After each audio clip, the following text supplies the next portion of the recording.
Robert Kiyosaki ने अपनी rich dad poor dad में हर एक बात का संक्षिप्त आंसर दिया है। उनकी जिस तरह की थिंकिंग थी, जिस तरह उन्होंने अपने रिच डैड से सीखा, तो वो सारी की सारी संक्षिप्तता बारीकियाँ इस बुक बताई गई है। मैंने इस बुक को जब पढ़ा तो मैंने ये समझने की कोशिश की और ये जाना कि जो रॉबर्ट कियोसाकी मेरे खुद पर्सनली एक टीचिंग इस चीज़ का महत्व समझा रहे हैं। इस चीज़ को समझते हुए मैंने बहुत कुछ सीखा है। तो hey guys, listen my podcast on rich dad poor dad. Second chapter जो कि है पैसे की समझ। पैसे की समझ हर एक माँ बाप को अपने बच्चों को बतानी चाहिए।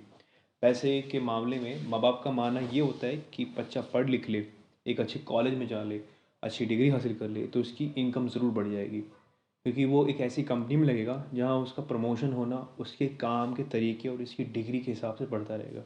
पर ये सच बात नहीं है। अधूरा ज्ञान हमेशा बहुत अंधकार वाला होता है, बहुत दिक्कत करता है। ये चीज़ें वो हैं जो आजकल में भेड़ चाल में चल रही है। हर किसी को डिग्री हासिल करनी है, कुछ स्किल सीखनी नहीं है और आगे बढ़ने की कोशिश करती रहनी है। ये मैं नहीं, ये हर एक की कह सकते हैं तो स्कीम और पूरे पूरा पोर्टफोलियो बताता है जो आज के ट्रेंड में चल रहा है। MBA, MBBS, bachelor, BMS, BMA, कुछ कुछ डिग्री ऐसी हैं जो कि वैल्यूबल रहती है, कुछ नहीं। तो रॉबर्ट कियोसाकी ने इसका उपाय कैसे निकाला? रॉबर्ट कियोसाकी ने अपने उन संबंधी या उन जानकारों के बारे में बताया था जो कि उस समय 1998 के या 2000 के बीच के आसपास जो बहुत ज़्यादा अमीर थे। कुछ ऐसे लोग थे, फेमस पर्सनैलिटीज़ थी, जो कि बड़ी बड़ी कंपनी बिग फर्म की बहुत अच्छे मैनेजर पोस्ट पे थे। पर पर कुछ सालों बाद जब रिसेशन आया तो इन लोगों ने फांसी लगाई, कुछ के डाइवोर्स हो गए, कुछ बैंकरप्ट हो गए, कुछ को सच्ची में समझ में आया क्या चल रहा है। उन चीज़ों ने रॉबर्ट कियोसाकी को बहुत ही ज़्यादा हिट किया था और वो इस चीज़ों को समझते भी थे। मैं इस चैप्टर को पूरा ऐसे डिस्कस कर रहा हूँ जैसे रॉबर्ट कियोसाकी ने पर्सनली मेरे को एक एडवाइस की है। तो मैं इस चीज़ को मानता भी हूँ। जब तक आप पर्सनली चीज़ों को नहीं लोगे, अंडरस्टैंड नहीं करोगे, तो वो चीज़ समझ भी नहीं आनी है। मैंने चीज़ें समझी।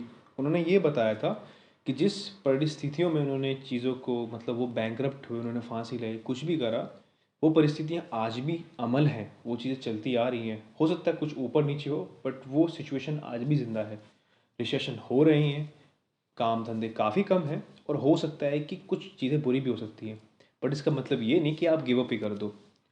उन्होंने मेरे को एक बड़ा एग्जांपल दिया था कि NBA जो प्लेयर्स होते थे उनको बहुत ही अच्छे पैसों में नीलाम करा जाता था। ये सबसे वन ऑफ द आज के टाइम में सबसे हाईएस्ट पेड लीग होती है बास्केटबॉल की और US में बड़ी फेमस है। उन चीज़ों को देखते हुए, उन चीज़ों को समझते हुए उन्होंने बताया है कि कुछ कुछ ऐसे NBA प्लेयर होते हैं जो कि अपना पोर्टफोलियो, अपने बैंक अकाउंट को स्टेबल नहीं कर पाते और कई सालों बाद जो कि टॉप फ्लोर पे होता है वो नीचे के गोदाम में पहुंच जाते हैं। इस कहानी को सीखते हुए मैंने चीज़ें जानी, समझी भी कि कुछ चीज़ें उन्होंने मेरे को ऐसा एक्सप्लेन करी। इस चीज़ से बुक से मैंने अंडरस्टैंड करा कि आपकी जो आमदनी होती है वो आपके खर्चीले व्यवहार पे डिपेंड होती है। आप कमाते किस बेसिस पे हो? आप कमाते हो रोटी, कपड़ा, मकान के लिए, जो कि बहुत ज़रूरी होता है। इन चीज़ों को समझना, और ये तो बहुत ही ज़्यादा बेसिक चीज़ें इस समझ में आती है मेरे को। इस बुक से मैंने एक चीज़ जानी है कि हाँ, ये बात सच्ची में प्रूवेबल है कि जो हमारे खर्चे होते हैं, जो हम पैसे करते हैं, जो हमारी इनकम हम बढ़ाने की कोशिश करते हैं, वो अपने खर्चों के लिए करते हैं ताकि हमारे खर्चे फुलफिल हो सके। नॉर्मल पीपल जो होते हैं, अमीर आदमी जो होता है वो इन्वेस्टमेंट करता है, गरीब आदमी जो खर्च करता है, और मध्य वर्ग आदमी, मिडिल क्लास पीपल, जो कि उस चीज़ को खरीदते हैं, पर वो उनका दायित्व होता है, वो उनके लिए एक लोन बन जाता है।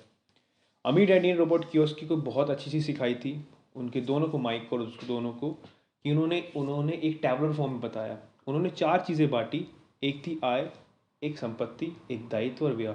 आय जो उनकी इनकम हो सकती थी, व्यय जो खर्चे एक्सपेंडिचर्स हो सकते थे, संपत्ति एक वेल्थ, और दायित्व उनके लिए दायित्व को मैं बोलना चाहूँ तो वो उनका क्या काम था, या उनकी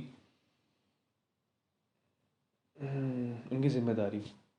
तो आया वो चीज़ थी जो कि रोबोट कियोस्की ने, जो इन बुक ने, मैं जिसको मेरे इम्पैक्टली इनसे मैंने जाना है कि ऐसी चीज़ जिससे आपको कंटिन्यू इनकम आ रही है, और वो चीज़ समझी भी इन्होंने। खैर, ये चीज़ तो होगी आया, और एक आपकी व्यय जो कि आपकी इनकम है और आपका खर्चे हैं। उन्होंने इस एक कॉलम को रखा। एक था संपत्ति और आपकी दायित्व जो आपके लिए बहुत ज़रूरी है, आपको करनी करनी है वो। तो रिच डैड और पुअर डैड में रॉबर्ट कियोसाकी ने ये बड़ा अच्छी तरह एक्सप्लेन किया मेरे को, और ये मुझे समझ में भी आया। उन्होंने दोनों का पोर्टफोलियो दिखाया, एक अपने अमीर बाप का जो कि कम पढ़े लिखे थे बट फाइनेंशियली बहुत अच्छे स्ट्रॉन्ग थे, एक गरीब बाप जो पढ़े लिखे थे बट कुछ नहीं थे। उन्होंने दिखाया है कि जो इनकम थी वो बहुत कम थी पर खर्चे बहुत ज़्यादा थे। वहीं पर उनकी वेल्थ, जहाँ पर इन्वेस्टमेंट थी वहाँ कुछ नहीं था, दायित्व में बहुत कुछ था। Loan, mortgage, credit card, debit card, house loan, expenditures. वहीं पर अमीर बाप की अगर मैं बात करूँ कि उनकी आया, जो उनकी इनकम आ रही थी वो उनके बॉन्ड से भी आ रही थी, उनके सोर्स से आ रही थी, उनके रेस्टोरेंट से भी आ रही थी, उनके म्यूचुअल फंड से भी, सब जगह से आ रही थी। उनकी इन्वेस्टमेंट हर जगह थी, लोन, बॉन्ड, लोन तो मैंने गलत कह दिया, बॉन्ड हो गए, आपके स्टॉक्स हो गए, आपके किराए से आ रही थी, और काफ़ी कुछ चीज़ें उनकी इन्वेस्टमेंट में थी।